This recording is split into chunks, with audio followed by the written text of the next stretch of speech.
नमस्कार दोस्तों, आप देख रहे हैं एनपी बेस्ट भोजपुरी चैनल। तो आप सभी का स्वागत है मेरे एनपी बेस्ट भोजपुरी चैनल में। तो मैं आप लोगों को बता देना चाहता हूँ, ट्रेंडिंग स्टार खेसारी लाल यादव का एक बवाल सॉन्ग आज रिलीज किया गया है, जिसका टाइटल है सबर को पतर को। इसके बाद एक और गाना बवाल करने के लिए पेश करने जा रहे हैं ट्रेंडिंग स्टार खेसारी लाल यादव, जिसका टाइटल है रोमिंग में शरीर बांटू। तो ये गाना फाइनली बहुत हिट होने वाला है। इस गाने में वॉइस दिए हैं खेसारी लाल यादव के साथ करिश्मा कक्कड़। गाने का राइटर है कृष्णा बेदर्जी जी। अपाने कलम के जादू से कृष्णा बेदर्जी जी ने इस गाने को बहुत ही सुपर और डुपर हिट शब्दों में लिख दिया गया है। इस गाने के सुनने के बाद आप लोगों को बहुत ही मजा आने वाला है और होली में सबसे ज्यादा ये गाना बजने वाला खेसारी लाल यादव जी का है। तो इसका वीडियो डायरेक्टर ही अलग अंदाज में किया गया है। म्यूजिक डायरेक्टर है आर्या शर्मा, जो काफी म्यूजिक डायरेक्टर प्रसिद्ध और हिट म्यूजिक बनाते हैं। इसके बाद खेसारी लाल यादव का बड़ा हिट गाना आप लोगों को बीच पेश किया जाएगा। होली में भाई लोग आप लोगों को बता देना चाहते हो, खेसारी लाल यादव का एक से बढ़ के एक हिट गाना आने वाला है। जैसा कि आप लोगों को पता ही होगा कि खेसारी लाल यादव को हर एक गाना आप लोगों को बीच आते ही हिट हो जाता है। वैसे ही इस लगन स्पेशल और होली स्पेशल आप लोगों को बीच बड़ा हिट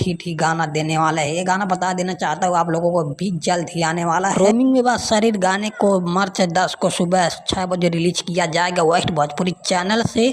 इस गाने में फिट नजर आने वाली आप लोगों को पूजा निषाद जी, जिन्हें भोजपुरी फिल्मी दुनिया में काफी पसंद किया गया है। अब ये भोजपुरी गानों में ही आप लोगों को नजर आने वाले। ये फर्स्ट टाइम खेसारी लाल यादव जी के भोजपुरी गानों होली सॉन्ग में नजर आने वाली है। किया जाएगा वेस्ट भोजपुरी चैनल से। तो आप लोगों तैयार हो जाइए इस गाने को सुनने के लिए और खेसारी भैया को ढेर सारा प्यार आशीर्वाद दीजिए और आगे बढ़ाइए, सपोर्ट कीजिए। हमारे भी चैनल को सब्सक्राइब कर लीजिए।